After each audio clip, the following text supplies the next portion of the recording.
Les étudiants vont dans différentes directions. Ils vont dans la gestion d'actifs, dans l'investissement, dans l'expertise. Ils vont travailler chez des brokers au niveau de la transaction, de la location. D'autres vont créer leur start-up dans l'immobilier.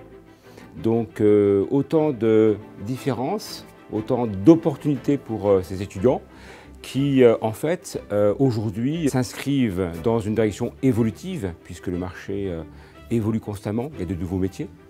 Et ces nouveaux métiers se trouvent aussi bien en France ou à l'étranger. Et donc pour toutes ces raisons, à Financia, nous essayons de les ouvrir à l'international.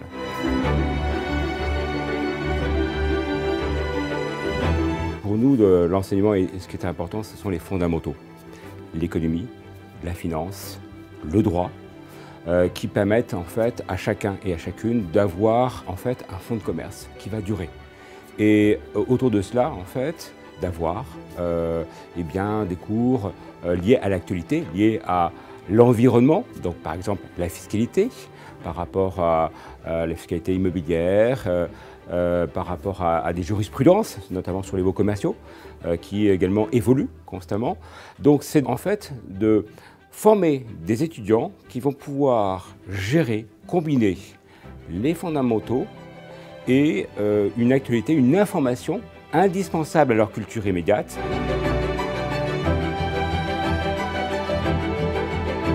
C'est une dizaine de matières, mais on a quand même les fondamentaux, l'économie, la finance, les mathématiques, l'expertise, le marché. Donc on a vraiment des piliers qui sont forts et qui représentent 70-80% du programme.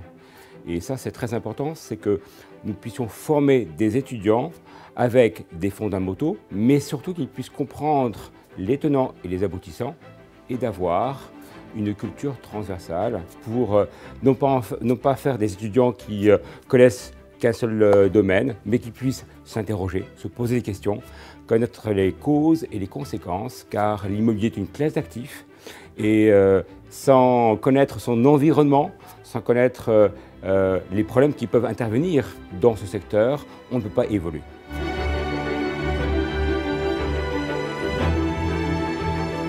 La pierre papier ne date pas d'hier. C'est un genre à placement qui est aujourd'hui extrêmement populaire, qui permet de diversifier son patrimoine pour les épargnants. Mais aussi et surtout, la pierre papier, c'est une composante de l'immobilier avec eh bien, des ingrédients tels que la RSE, tels que l'environnement durable.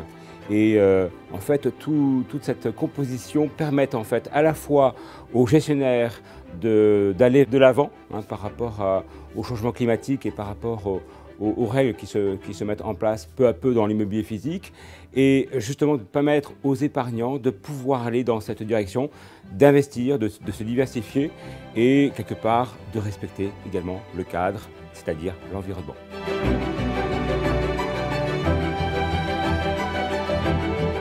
Nous essayons de sensibiliser de plus en plus nos étudiants sur les aspects environnementaux dans l'immobilier, direct et indirect avec la pierre papier.